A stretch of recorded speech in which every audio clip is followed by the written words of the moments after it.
ನಾವು ಕಲಬುರಗಿ ಜಿಲ್ಲಾ ಮಟ್ಟದ ಮುಕ್ತ ಸ್ಪರ್ಧಾತ್ಮಕ ಪರೀಕ್ಷೆಗಳ ಬಗ್ಗೆ ಇದರ 2 ಹಂತದಲ್ಲಿ ನಡೀತಾ ಇದ್ದು, ಮೊದಲನೇ ಹಂತ ಬಂದುಬಿಟ್ಟು ಆನ್ಲೈನ್ ಮಾದರಿಯಲ್ಲಿ ನಡೀತಾ ಇದ್ದು, ಮೊದಲೇ ಏನು ಮಾಡಬೇಕಾಗುತ್ತೆ ಅಂದರೆ, ಯಾವ ರೀತಿ ನಡೀತದೆ ಅಂದರೆ, ಪ್ಲೇಸ್ಟೋರ್ಗೆ ಹೋಗಿ, ಇಲ್ಲಿ ಆಲ್ರೆಡಿ ಸರ್ಚ್ ಮಾಡಿದ್ದೀನಿ, ಇಲ್ಲಿ ಟೈಪ್ ಅಂತ ಇದೆಯಲ್ಲ ಅದರ ಮೇಲೆ ಸರ್ಚ್ ಮಾಡಬೇಕು, ಕಾಂಪಿಟೇಷನ್ ಎರಾ ಅಂತ ನೋಡಿ, ಸ್ಪೆಲ್ಲಿಂಗ್ ಕರೆಕ್ಟಾಗಿ ಹಾಕಬೇಕಲ್ಲಿ.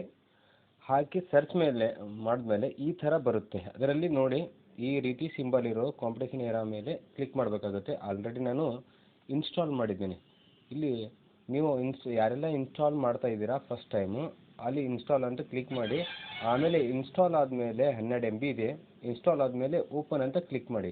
ಈ ರೀತಿ ಓಪನ್ ಅಂತ ಕ್ಲಿಕ್ ಮಾಡಿದ್ಮೇಲೆ, ಇಂಟರ್ನೆಟ್ ಆಫ್ ಇತ್ತು, ಓಕೆ, ಈ ರೀತಿ ಬರುತ್ತೆ. ಯಾಕಂದರೆ ಆಲ್ರೆಡಿ ನಾನು ಸೈನ್ ಅಪ್ ಆಗಿದ್ದೇನೆ. ಸೈನ್ ಅಪ್ ಆದರೆ ಈ ರೀತಿ ತೋರಿಸ್ತದೆ. ಯಾರೆಲ್ಲ ಪ್ರಥಮ ಬಾರಿಗೆ ಆ್ಯಪ್ ಇನ್ಸ್ಟಾಲ್ ಮಾಡ್ಕೊಂಡು ಸೈನ್ ಅಪ್ ಆಗ್ತಾ ಇದ್ದೀರಾ, ಅವರಿಗೆ ಈ ರೀತಿ ಬರುತ್ತೆ. ಲಾಗೌಟ್ ಮಾಡ್ತೀನಿ. ಈ ರೀತಿ ಆಪ್ಷನ್ ಬರುತ್ತೆ. ಇಲ್ಲಿ ಮೊದಲಿಗೆ ಫಸ್ಟ್ ಟೈಮ್ ಇನ್ಸ್ಟಾಲ್ ಮಾಡಿದ್ಮೇಲೆ ಇಲ್ಲಿ ಸೈನ್ ಅಪ್ ಬಟನ್ ಅಂತ ಇದೆ. ಕಂಟಿನ್ಯೂ ಟು ಲಾಗಿನ್ ಅಂತಲ್ಲ, ಕೆಳಗಡೆ ಇದೆ ನೋಡಿ, ಸೈನ್ ಅಪ್ ಬಟನ್ ಮೇಲೆ ಕ್ಲಿಕ್ ಮಾಡಬೇಕಾಗುತ್ತೆ. ಈ ರೀತಿ ಓಪನ್ ಮಾಡಿದ್ಮೇಲೆ ಫುಲ್ ನಿಮ್ಮ ಡೀಟೇಲ್ಸ್ ಇಲ್ಲ ಫಿಲ್ ಮಾಡಬೇಕಾಗುತ್ತೆ. ಸ್ಟೂಡೆಂಟ್ ನೇಮು, ಒಂದು ಹೆಸರು, ಓಕೆ, ಅಂತಿದ್ದಾನೆ,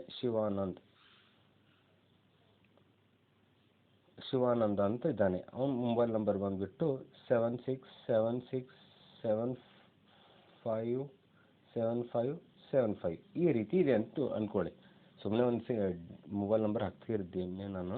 ಅದೇ ರೀತಿ ಶಿವಾನಂದ್ ಇಮೇಲ್ ID ಕೂಡ ಜೆನ್ಯೂನ್ ಆಗಿರಬೇಕು. ನಾನು ಫೇಕ್ ಹಾಕಿದ್ದೇನೆ ಅಂತ ನೀವು ಫೇಕ್ ಹಾಕಿದ್ರೆ ಇದು ಇದಾಗಂಗಿಲ್ಲ. ಮುಂದೆ ಫ್ಯೂಚರಲ್ಲಿ ನಿಮಗೆ ರೆಫರೆನ್ಸ್ ಮಾಡೋಕ್ಕೋಸ್ಕರ ಬೇಕಾಗುತ್ತದೆ.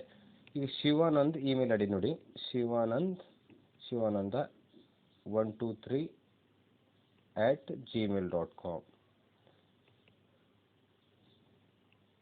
ಇಮೇಲ್ ID ಕೂಡ ಕರೆಕ್ಟಾಗಿರಬೇಕು. ಆಮೇಲೆ ಅವ್ರ ಫಾದರ್ ಹೆಸರು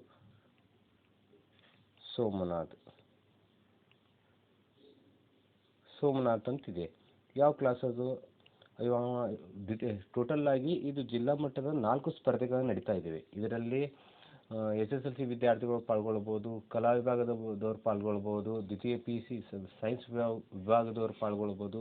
ಅದೇ ರೀತಿ 18ರಿಂದ 30 ವಯಸ್ಸಿನ ಗ್ರ್ಯಾಜುಯೇಟ್ಸ್ ಆಗಿರ್ಬೋದು, PU ಮುಗಿದಂಥ ವಿದ್ಯಾರ್ಥಿಗಳಾಗಿರ್ಬೋದು, ಯಾರು PG ಆಗಿರ್ಬೋದು, ಯಾರು ಕೂಡ ಮುಕ್ತವಾಗಿ ಪಾರ್ಟಿಸಿಪೇಟ್ ಮಾಡ್ಬೋದು. ಅದಕ್ಕೋಸ್ಕರ ಅವ್ರ ಕ್ಲಾಸ್ ಇಂಪಾರ್ಟೆಂಟ್ ಆಗುತ್ತೆ. ಅಲ್ಲಿ ನಾನು ಶಿವಾನಂದ್ ಬಂದುಬಿಟ್ಟು 10th ಕ್ಲಾಸ್ ಹುಡುಗ ಇದ್ದಾನೆ. 10th ಅಂತ ಕ್ಲಿಕ್ ಮಾಡಿ, ಅವರು ಯಾವ ತಾಲೂಕದಿಂದ ಪಾರ್ಟಿಸಿಪೇಟ್ ಮಾಡ್ತಾ ಇದ್ದಾರೆ ಆ ಪಿನ್ ಕೋಡ್ ನಮಗೆ ಅನಿವಾರ್ಯವಾಗಿದೆ. 55103 ಅಂತ ತಿಳ್ಕೊಳ್ಳಿ, ಗುಲ್ಬರ್ಗದವರು ಇವರು. ಆಮೇಲೆ ಪಾಸ್ವರ್ಡ್ ಯಾವ ರೀತಿ ಇರಬೇಕು, ಏನಾದರೂ ಹಾಕ್ಕೋಬೋದು. ಟೋಟಲ್ 8 ಡಿಜಿಟಲ್ಲಿ ಇರಬೇಕಾಗುತ್ತೆ. ನೀವು ಏನಾದರೂ ನಂಬರ್ ಕೊಡ್ಬೋದು. ನಾನು ಈ ರೀತಿ ಮಾಡ್ತೇನೆ. ಓಕೆ, 98765432 ಈ ರೀತಿ ರಚನೆ ಮಾಡ್ಕೋತಾ ಇದ್ದೀನಿ. ನೀವು ಯಾವ ರೀತಿ ಕೂಡ ಟೋಟಲ್ 8 ಡಿಜಿಟ್ ಇರಬೇಕು, ಯಾವ ರೀತಿ ಕೂಡ ರಚನೆ ಮಾಡ್ಕೋಬೋದು. 98765432 ಆದಮೇಲೆ ಕ್ರಿಯೇಟ್ ಮೇಲೆ ಕ್ಲಿಕ್ ಮಾಡಬೇಕಾಗತ್ತೆ. ನೋಡಿ, ಕ್ರಿಯೇಟ್ ಆದಮೇಲೆ ತನ್ನಂತಾನೆ ಈ ಥರ ಬಂದ್ಬಿಡುತ್ತೆ. ನೋಡಿಲ್ಲಿ ನೋಡ್ಬೋದು, ಶಿವಾನಂದ್ ಅವನ ಮೊಬೈಲ್ ನಂಬರ್ ಈ ಥರ ಬಂದಿದೆ. ಆಮೇಲೆ ಈ ಥರ ಚೆಕ್ ಮಾಡ್ಕೋಬೋದು. ಇದ್ರ ಮೇಲೆ ಕ್ಲಿಕ್ ಮಾಡಿ. ಅದರಲ್ಲಿ ಈ ಆ್ಯಪಲ್ಲಿ ವಿಡಿಯೋಸ್ ಆಗಿರ್ಬೋದು, ಬುಕ್ ಆಗಿರ್ಬೋದು, ಬುಕ್ ಸ್ಟೋರ್ ಆಗಿರ್ಬೋದು, ಇನ್ಫಾರ್ಮೇಷನ್ ಆಗಿರ್ಬೋದು, ಲೈವ್ ಕ್ಲಾಸಸ್ ಎಲ್ಲ ಥರ ಮಾಹಿತಿ ಈಗ ಸಿಗ್ತದೆ. ನೋಡಿ, ಸ್ಟೋರಲ್ಲಿ ನೀವು ಓಪನ್ ಮಾಡಿದ್ರೆ ಯಾವೆಲ್ಲ ಬುಕ್ಸ್ ಅವೈಲೇಬಲ್ ಇದೆ, ನೀವು ಆನ್ಲೈನ್ ಕೂಡ ಪರ್ಚೇಸ್ ಮಾಡ್ಬೋದು.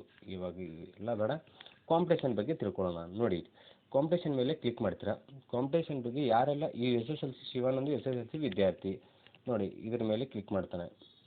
ಇದರಲ್ಲಿ ಇಲ್ಲಿ ಟೋಟಲ್ ಆಗಿ 3 ಆಪ್ಷನ್ ಇದೆ. ಒಂದು ಇಂಗ್ಲೀಷ್ ಮೀಡಿಯಂ ಫ್ರೀ ಇದೆ, ಮತ್ತು ಕನ್ನಡ ಮೀಡಿಯಂ ಫ್ರೀ. ಅಂದರೆ ಫ್ರೀ ಅಂದರೆ ಮಾಕ್ ಟೆಸ್ಟ್ ಅಣುಕು ಪರೀಕ್ಷೆನ ಫ್ರೀಯಾಗಿ ಪ್ರಾಕ್ಟೀಸ್ ಮಾಡ್ಬೋದು. ಇದು ನಾನು ನೋಡಿ, ಇದು ಮೇನ್ ನಮ್ಮದು ಜಿಲ್ಲಾ ಮಟ್ಟದ ಕಾಂಪಿಟೇಷನ್. ಇದು 1 ಲಕ್ಷ ರೂಪಾಯಿ ಟೋಟಲ್ ಬಹುಮಾನ. ಇಲ್ಲಿ ರ್ಯಾಂಕ್ ವೈಸ್ ಪ್ರಥಮ ರ್ಯಾಂಕ್ ಬಂದರೆ ಎಷ್ಟು ಅಮೌಂಟು, ಟೋಟಲ್ 60 ವಿದ್ಯಾರ್ಥಿಗಳನ್ನ ಬಹುಮಾನ ಈ ರೀತಿ ಇರ್ತದೆ. ಈ ರೀತಿ ನೋಡ್ಕೋಬೋದು. ಆನ್ಲೈನ್ ಮುಖಾಂತರ ಕೂಡ ಈ ಕಾಂಪಿಟೇಷನ್ಗೆ ಅರ್ಜಿ ಸಲ್ಲಿಸ್ಬೋದು. ಈ ರೀತಿ ಅವ್ರ ಮೊಬೈಲ್ ನಂಬರ್ ಹಾಕಿದ್ಮೇಲೆ ಈ ರೀತಿ ಬರುತ್ತೆ, ಪೇ ಮಾಡಿದ್ಮೇಲೆ ಬರುತ್ತೆ. ಕೆಲವೊಬ್ಬರಿಗೆ ಆನ್ಲೈನ್ ಪೇಮೆಂಟ್ ಮಾಡೋದಾಗಲಿಲ್ಲ ಅಂದರೆ ಆಫ್ಲೈನ್ ಕೂಡ ಹೆಸರು ಬರೆಸ್ಬೋದು. ಓಕೆ, ಈ ರೀತಿ ಆನ್ಲೈನ್ ಪ್ರೊಸೆಸ್ ಇತ್ತು. ಇದು ಯಾವ ರೀತಿ ಪ್ರಾಕ್ಟೀಸ್ ಮಾಡೋದು ಅಂತ ನೋಡಿಲ್ಲಿ ಇಂಗ್ಲೀಷ್ ಮೀಡಿಯಂ ವಿದ್ಯಾರ್ಥಿ ಇದ್ದಾನೆ. ಇದ್ರ ಮೇಲೆ ಕ್ಲಿಕ್ ಮಾಡ್ತಾರೆ ಫ್ರೀ ಟೆಸ್ಟ್ ಮಾರ್ಕ್ ಟೆಸ್ಟ್ ಮೇಲೆ. ಇಲ್ಲಿ ಟೋಟಲ್ ಆಗಿ 2 ಕ್ವಶನ್ ಆ್ಯಡ್ ಮಾಡಿದ್ದೆವು. ಇನ್ನೊಂದು 2-3 ದಿನಗಳಲ್ಲಿ ಕನ್ನಡ ಮೀಡಿಯಮ್ದವರಿಗೆ ಮತ್ತು ಟೋಟಲ್ 25 ಕ್ವಶನ್ಸ್ ಆ್ಯಡ್ ಮಾಡಿಬಿಡ್ತೀವಿ. ಇಲ್ಲಿ ನೀವು ಪ್ರಾಕ್ಟೀಸ್ ಕೂಡ ಮಾಡ್ಬೋದು. ಈ ರೀತಿ ಇದೆ. ಲೆಟ್ ದ ಸ್ಟಾರ್ಟ್ ಕಾಂಪಿಟೇಷನ್ ಅಂತ ಮೇಲೆ ಕ್ಲಿಕ್ ಮಾಡಬೇಕು. ನೋಡಿ ಇಲ್ಲಿ ಫಸ್ಟ್ ಕ್ವಶನ್ ಬಂದುಬಿಟ್ಟು ಈ ರೀತಿ ಇರುತ್ತೆ. ಇಂಗ್ಲೀಷ್ ಮೀಡಿಯಮ್ದವರಿಗೆ ಒಂದು ಕ್ವಶನ್ ಇದೆ, 4 ಆಪ್ಷನ್ ಇದೆ. ಯಾವ್ದು ಸರಿ ಉತ್ತರ ಇರುತ್ತಲ್ಲ ಅದ್ರ ಮೇಲೆ ಈ ರೀತಿ ಕ್ಲಿಕ್ ಮಾಡಬೇಕು. ನೆಕ್ಸ್ಟ್ ಕ್ವಶನ್ಗೆ ಹೋಗ್ಬೇಕಂದ್ರೆ ನೆಕ್ಸ್ಟ್ ಅಂತ ಬಟನ್ ಆನ್ ಮಾಡಬೇಕು. ತದನಂತರ 2ನೇ ಕ್ವಶನ್ ಬಂದುಬಿಟ್ಟು ಸೇಮ್ ಆ್ಯಸ್ ಇಟ್ ಈಸ್ ಮತ್ತೆ ಆಪ್ಷನ್ ಅಂತ ಕ್ಲಿಕ್ ಮಾಡ್ತೀರಾ, ಸಬ್ಮಿಟ್ ಅಂತ. ಟೋಟಲ್ 2 ಕ್ವಶನ್ ಇದೆಯಲ್ಲ, ಈ ರೀತಿ ಸಬ್ಮಿಟ್ ಮಾಡಿದ್ಮೇಲೆ ಈ ರೀತಿ ಬರುತ್ತೆ. ಶಿವಾನಂದು ಗಾರ್ಡಿಯನ್ ನೇಮ್ ಏನಿದೆ ಸೋಮನಾಥ್ ಇದೆ, SSLC ಇಂಗ್ಲೀಷ್ ಮೀಡಿಯಮ್ ವಿದ್ಯಾರ್ಥಿ. ಟೋಟಲ್ 2 ಕ್ವಶನ್ಸ್ ಅಟೆಂಪ್ಟ್ ಮಾಡಿದ್ದಾನೆ, ಅದರಲ್ಲಿ 2 ರಾಂಗ್ ಇದೆ. ಸ್ಕೋರ್ ಬಂದುಬಿಟ್ಟು 10/0 ಆಗುತ್ತೆ. ಯಾಕಂದರೆ ಈ ರೀತಿ ನಿಮ್ಮ ರಿಸಲ್ಟ್ ಶೀಟ್ ಕೂಡ ಡೌನ್ಲೋಡ್ ಮಾಡ್ಬೋದು.